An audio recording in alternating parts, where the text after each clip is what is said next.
Back today with another DIY video with my 99 GMC Sierra here. And what's going on is I went to change the tire and I saw that I have a broken wheel stud. So we're gonna fix that today. So here's 5 of them that are intact, and this one, as you can see, has been broken off. So this happens to any vehicle. I mean, this thing is nearing 300,000 miles, so it's seen a lot of time on the road.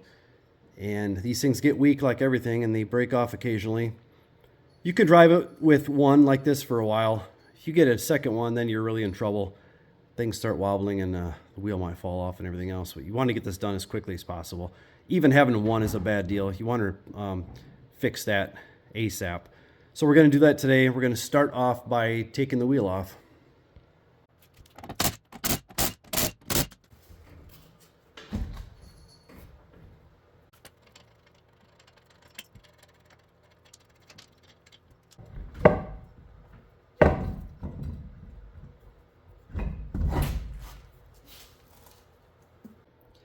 The next step in the process is to remove the brake pads. The whole brake assembly needs to come off. There's 2 bolts in the back. 18 millimeter is what it takes on this vehicle. There's one here and there's one lower one right there, right here. Got the 2 bolts out. Now the whole brake assembly should come off. You need to get the rotor off. That's why you have to do all this.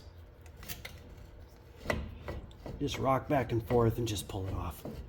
And the hose is still attached, so you want to be careful. Just set that aside. You don't want it dangling so it doesn't put so much pressure, extra pressure on the hose. Then just pull the rotor off. Okay, now what I actually did is you can do this before or during this step, it doesn't matter, but I jacked up the other side, the other rear side, driver's side, and I put the car in neutral, and that allows you to spin this wheel assembly, hub assembly. And what you want is to get it in this position so you got access to it right here.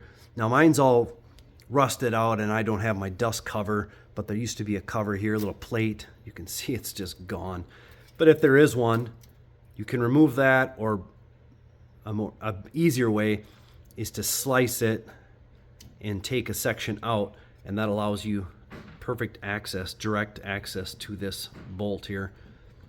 I don't know a different way. See, it's all crumbling apart, but I think this is your only option as far as lining up on this vehicle would be right here. That's where you want it at.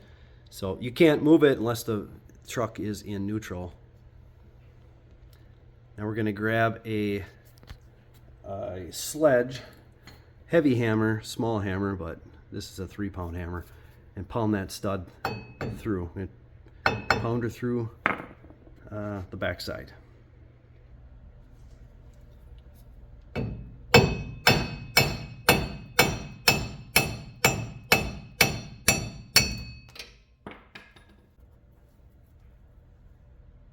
Nice and easy.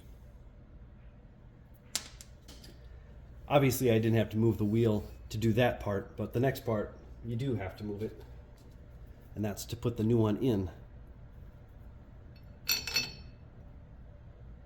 Stick her in like that, and we're just gonna pound her through the backside.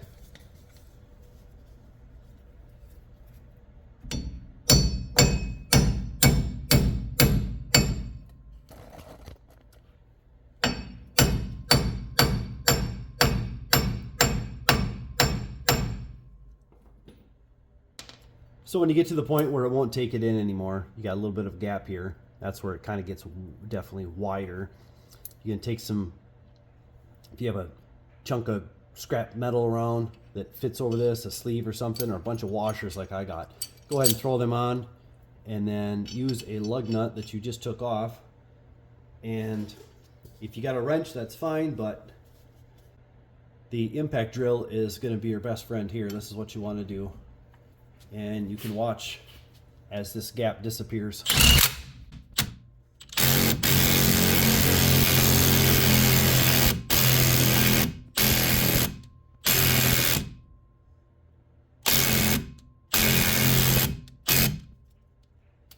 then just reverse.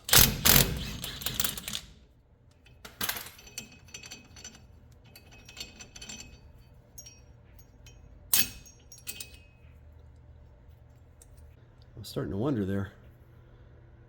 She came through, squashed it in there real nice. Looks good. All 5 are back in business. And now we can put the brake assembly back in place and reverse course and get it all back together again.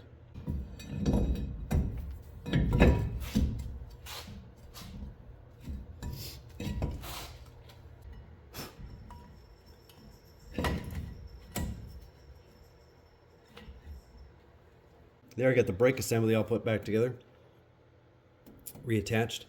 And if you do it like I did it, and don't put the truck in neutral right away, when I had to press the brakes to shift it in neutral, and that caused the calipers to go together. So I had to take the pads apart, spread the calipers to be able to get it back on. So before you do this project, you want to put it in neutral right away. Jack up both tires, put it neutral, and then you won't have the issue that I just went through. But got that back together.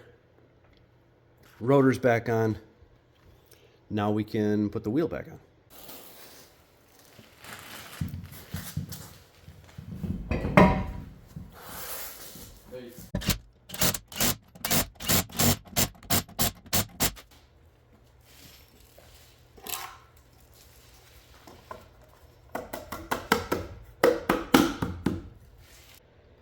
There you have it. Pretty simple fix. Out with the old, in with the new. You have to first make sure the vehicle is in neutral. Jack up both tires. With this one, it's on the rear.